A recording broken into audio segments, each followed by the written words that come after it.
Ceci est un droit de réponse du groupe Ebomaf suite aux déclarations infondées d'agents se réclamant d'un groupe dénommé Collectif des agents C2N2I, Libreville, le 8 mai 2025.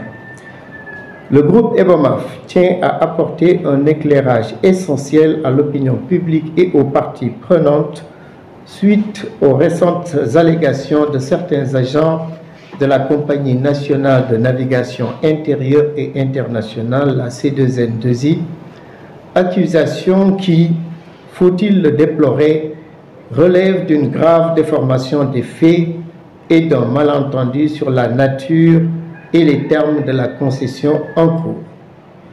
Une concession conforme aux dispositions contractuelles.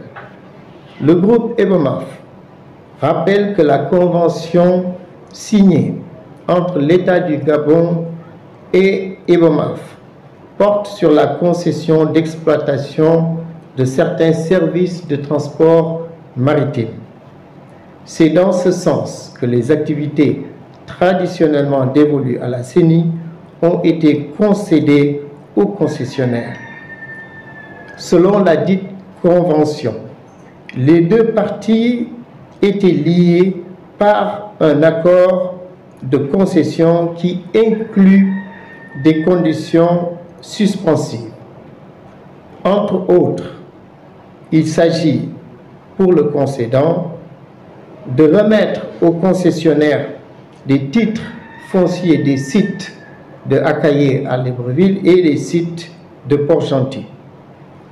Il s'agissait aussi de procéder à l'appurement des dettes sociales et celles des fournisseurs, ainsi que la définition et la mise en œuvre d'un plan social afin de permettre au groupe Ebomaf d'exercer toute la plénitude de ses activités concédées.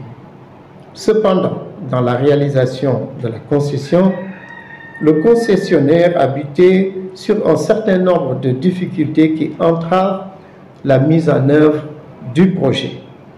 L'État n'ayant levé aucune des conditions suspensives, le groupe Ebomaf considère que la concession n'est pas entrée en vigueur et se désengage de toute responsabilité à cet effet.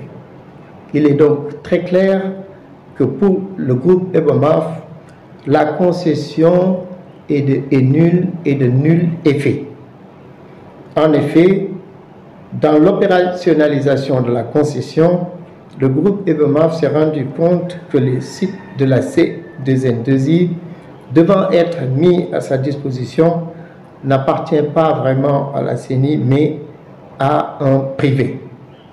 Sur les recettes actuelles de fonctionnement de la C2N2I, le groupe Ebomaf tient également à préciser que les recettes générées par les activités de la C2N2I sont très insuffisantes pour couvrir les charges courantes, y compris le salaire du personnel. Aussi, il est bon de rappeler que tous les comptes de la CENI, au moment où nous parlons, font actuellement l'objet de saisies par d'anciens fournisseurs. Ainsi, dans l'optique de garantir la continuité des activités, il a été décidé de rediriger les recettes vers un compte séquestre du groupe Ebomaf à l'effet d'assurer le fonctionnement de la compagnie. Cette décision, loin d'être un acte de détournement, est une mesure nécessaire qui s'impose.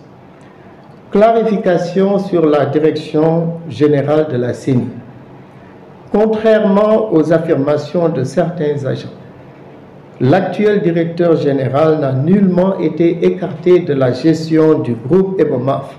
Au contraire, il a été maintes fois interpellé par le PDG sur son inertie et son refus d'assumer les fonctions de DG, ce qui se traduit par le renvoi systématique des dossiers au contrôleur général. Pour mémoire, ici est de noter que le DG actuel a été désigné par le concessionnaire. Pour faciliter la gestion de la période transitoire devant permettre le traitement de la situation de la C2N2I, notamment la définition et la mise en œuvre du plan social par l'État d'une part et l'exercice de la plénitude des activités concédées d'autre part. Par conséquent, il nous semble insensé de dire que le directeur général est écarté par le groupe EBOMAF qui, rappelons-le, n'était pas obligé de le désigner à ce poste. Au regard de ce qui précède, il apparaît à tout point de vue que les griefs évoqués par les 10 agents ne sauraient être imputés aux concessionnaires. Il en est ainsi pour les retards ou les arriérés de salaire de 17 mois qui sont en fait bien antérieurs à la signature de la convention de concession. Le groupe EBOMAF dégage donc toute responsabilité par rapport aux dettes dues aux fournisseurs, par rapport aux arriérés de salaire. Le groupe EBOMAF tient à préciser aussi que, s'agissant des conditions suspensives qui concernent les exigences qui lui étaient imputées, il